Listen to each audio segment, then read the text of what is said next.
Siç edhe jeni informuar, konferenca e sotme është organizuar me qëllim që të shpalosin 5 prioritetet e Këshillit Prokurorial të Kosovës, si organ kolegjial që administron me sistemin prokurorial në vend.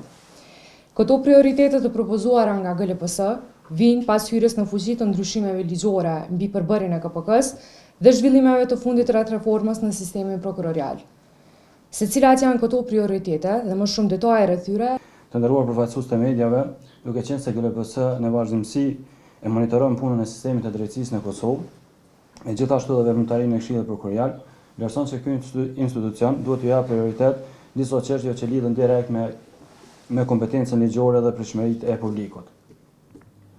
Siç edhe jeni në dieni, KPK filloi vitin 2026 pa kryesues dhe pa zëvendëskryesues.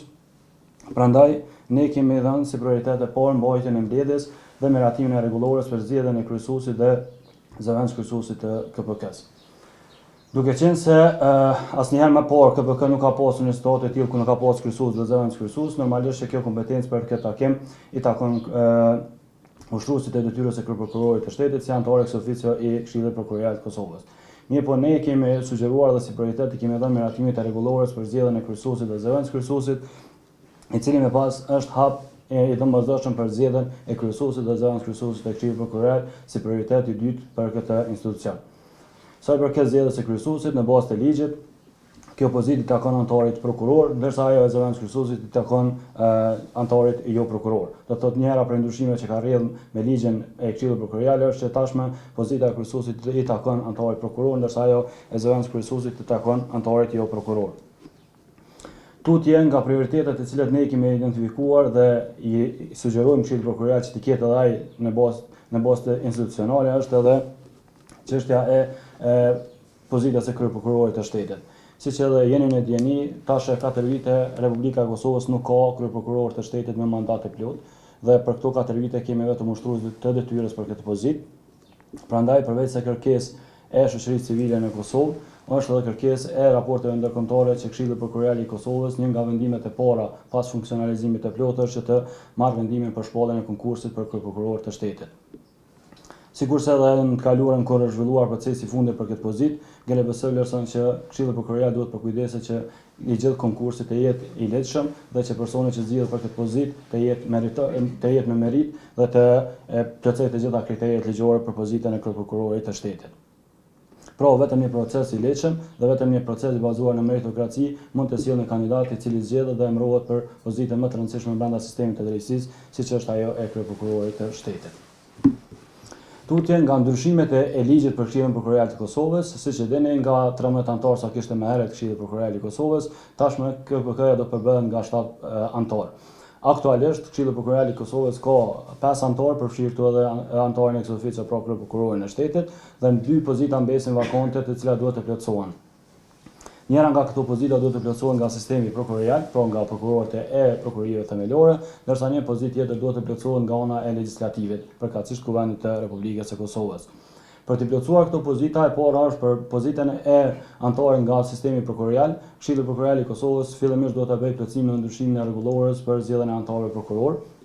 dhe më pas të zhvillojë një proces të lehtëshëm ku zgjedh kandidatin për këtë pozitë. Kurse tashmë ne kemi Kuvendin e konstituuar, prandaj mbetet obligim i Këshillit Prokurorial të Kosovës që të bëjë thirrje legislative që në kohë sa më të arsyeshme dhe sa më të shpejtë të zhvillojë procesin dhe të zgjedhë një kandidat i cili plotson më pas përbërjen e Këshillit Prokurorial, pra një përbërje të plotë prej 7 anëtarëve. Njëra nga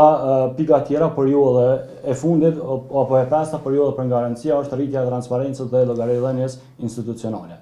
Siç e dini në vazhdimsi, edhe shoqëria civile po edhe raporte ndërkombëtare kanë kritikuar Këshillin Prokurorial të Kosovës për mungesë të transparencës dhe mbyllje ndaj publikut. Prandaj njëra ndër obligimet, përkatësisht prioritetet kryesore që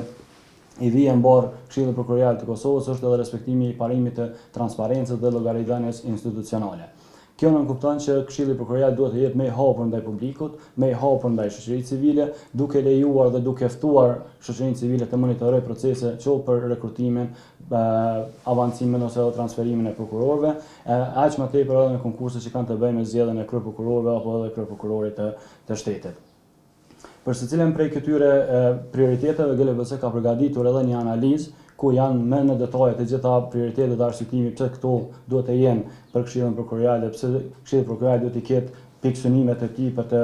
dhënë mesazhin se është një institucion që menaxhon dhe administron në mënyrë të denjë me sistemin prokurorial, dhe këtë analizë tashmë e kemi të publikuar edhe në web faqen e grupit për studime juridike dhe politike. Desha të fokusohen pak te çështja e rregullorës për zgjedhjen e anëtarëve prokuror. Siç e dini, së fundmi Gjykata Supreme e Republikës së Kosovës e ka nxjerrë një gjykim sa i përket çështjes së kësaj rregullore. Mirë po duhet ta kemi parasysh që kjo rregullore nuk është vlerësuar në merit, mirë po refuzimi i paditës është bërë për shkak se pola nuk i ka arsyetuar legitimitetin aktiv. Prandaj, çfarëdo veprime që mund ta parashë ose tenton ta marrë Këshilli Prokurorial për të certifikuar rezultatet e nëntorit të vitit të kaluar, vlerësojmë që nuk është e drejtë për shkak se rregulloria në fjalë ka shumë paqartësi, po në tjetër edhe nuk i ka adresuar drejt detyrimet që rrjedhin nga ligji i ndryshuar për Këshillin Prokurorial të Kosovës. Ndërsa për pikat e tjera, GLBS vlerëson se ka dhënë arsyetim të mjaftueshëm për Këshillin se si duhet të veprojë dhe është tejet e rëndësishme që Këshilli Prokurorial i Kosovës, pra si organ kolegjial që administron me sistemin prokurorial në vend, të marrë këto prioritete dhe të garantoj që sistemi prokurorial funksionon dhe mos të kemi përsëritje të situatave ku, siç e kemi parë edhe në 3 muajt e fundit të vitit 2025, me bojkotim të mbledhjeve të Këshillit Prokurorial të Kosovës dhe ku ky këshill nuk mund të arrinte të bënte asgjë tjetër përveç çështjeve që kishin një urgjencë. Prandaj prioritetet e GLBS-s vlerësojmë që duhet të jenë edhe të marrë parasysh Këshilli Prokurorial i Kosovës dhe secilin arsyetim për këto prioritete kemi dhënë edhe në analizën tonë të plotë.